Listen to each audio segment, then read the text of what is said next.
Hello दोस्तों, अभी हाल ही में आरओ एआरओ का परीक्षा हुआ है। उसमें एक रक्त संबंध रीजनिंग का क्वेश्चन आया था, ब्लड रिलेशन का। तो चलिए देखते हैं। श्याम का परिचय देते हुए एक महिला ने कहा, इनके ससुर के पिता मेरे ससुर हैं। श्याम का उस महिला से क्या संबंध है?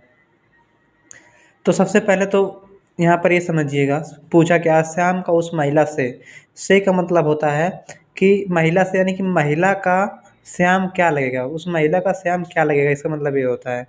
तो श्याम का परिचय देते हुए महिला ने कहा है कि इनके ससुर के पिता। अच्छा, आप ही सोचिए, ये जो श्याम है, इनके ससुर के पिता इनके ससुर हैं इस महिला के। तो आप एक दिमाग सोचिए, अगर ये क्वेश्चन ऐसे देखा जाए तो बहुत छोटा है, लेकिन बहुत ही समझ लीजिए अपने आप में एक कठिन प्रश्न है। आपको अपने परिवार में खुद सोचना है। मान लीजिए आपकी बहन है, आपकी बहन के पति जो हैं, आपके जीजा, आपकी माताजी उनसे कह रही हैं कि आपके ससुर, देखिए आपके जो जीजा जी है ना, उनके ससुर कौन है? आपके पापा हैं। और आपकी मम्मी तो यहाँ पर हैं। तो इनके पिता के पिता है भी, तो आपकी मम्मी के ससुर तो हुई। बात समझे कि नहीं? अब से देख लीजिए, आपके यानी कि जो, समझ लीजिए आपकी मम्मी की जो दामाद हैं, ये मम्मी हो गए, ये मम्मी हो गई, ये पापा हो गए आपके, और ये आपके दादाजी हो गए। अब आपकी मम्मी जी आपके मतलब अपने दामाद से कहें, यानी कि आपके जीजा जी से कहें, तब कहें कि आपके ससुर, यानी कि आपके जीजा के ससुर कौन है? आपके पापा।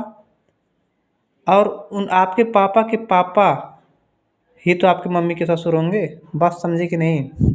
आशा करते हैं समझ में आया होगा। देखिए कितना आसान प्रश्न है, लेकिन अगर आदमी सोच नहीं पाएगा तो ये बहुत कठिन प्रश्न बन जाएगा। यानी कि आप, आपके जीजा के ससुर आपके पापा हैं, और पापा के पापा आपकी मम्मी के भी ससुर हैं। यानी कि अब सही हो गया। आप, मम्मी जी कह रही हैं, ये महिला जो है श्याम, ये श्याम हो गए, श्याम से कह रही हैं कि आपके इनके ससुर के पिता मेरे ससुर हैं। बात सही निकला। तो अब कह रहा है कि इस महिला से क्या संबंध है, यानी कि इस महिला का श्याम क्या लगेगा? तो दामाद लगेगा, बिल्कुल दामाद। दामाद का संबंध है। बहुत ही आसान प्रश्न था, लेकिन अगर आदमी सोच नहीं पाएगा तो बहुत कठिन प्रश्न है।